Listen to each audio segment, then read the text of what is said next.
एक युवती बगीचे में बहुत गुस्से में बैठी थी। पास ही एक बुजुर्ग बैठे थे। उन्होंने उस परेशान युवती से पूछा, क्या हुआ बेटी, क्यों इतना परेशान हो? युवती ने गुस्से में अपने पति की गलतियों के बारे में बताया। बुजुर्ग ने मंद मंद मुस्कुराते हुए युवती से पूछा, बेटी क्या तुम बता सकती हो तुम्हारे घर का नौकर कौन है? युवती ने हैरानी से पूछा, क्या मतलब? बुजुर्ग ने कहा, तुम्हारे घर की सारी जरूरतों का ध्यान रखकर उनको पूरा कौन करता है?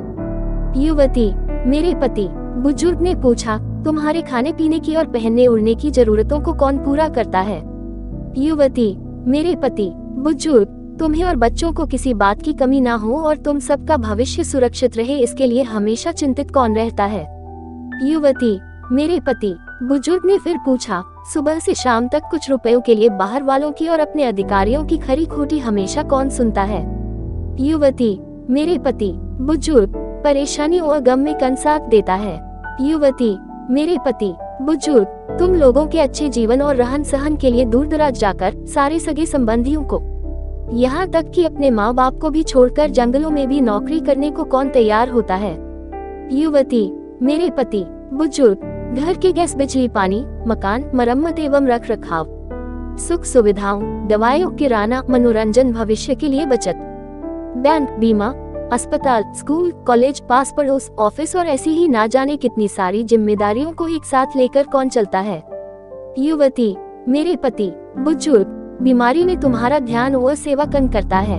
युवती, मेरे पति। बुजुर्ग बोले, एक बात और बताओ, तुम्हारे पति इतना काम और सबका ध्यान रखते हैं क्या? कभी उसने तुमसे इस बात के पैसे लिए?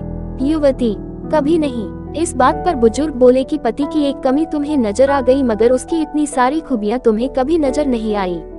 मानो न मानो, जब तुम दुखी हो तो वो तुम्हें कभी अकेला नहीं छोड़ेगा। वो अपने दुख अपने ही मन में रखता है, लेकिन तुम्हें नहीं बताता ताकि तुम दुखी ना हो। हर वक्त, हर दिन तुम्हें कुछ अच्छी बातें सिखाने की कोशिश करता रहता है, ताकि वो कुछ समय शांति के साथ घर पर व्यतीत कर सके और दिन भर की परेशानियों को भुला सके। हर छोटी छोटी बात पर तुमसे झगड़ा तो कर सकता है, तुम्हें दो बातें बोल भी लेगा, परंतु किसी और को तुम्हारे लिए कभी कुछ नहीं बोलने देगा। तुम्हें आर्थिक मजबूती देगा और तुम्हारा भविष्य भी सुरक्षित करेगा। कुछ भी अच्छा ना हो फिर भी तुम्हें यही कहेगा, चिंता मत करो, सब ठीक हो जाएगा। माँ बाप के बाद तुम्हारा पूरा ध्यान रखना और तुम्हें हर प्रकार की सुविधा और सुरक्षा देने का काम करेगा। तुम्हें समय का पाबंद बनाएगा, तुम्हें चिंता ना हो इसलिए। दिन भर परेशानियों में घिरे होने पर भी तुम्हारे 15 बार फोन करने पर भी सुनेगा और हर समस्या का समाधान करेगा। चूंकि पति ईश्वर का दिया एक स्पेशल उपहार है, इसलिए उसकी उपयोगिता जानो और उसकी देखभाल करो।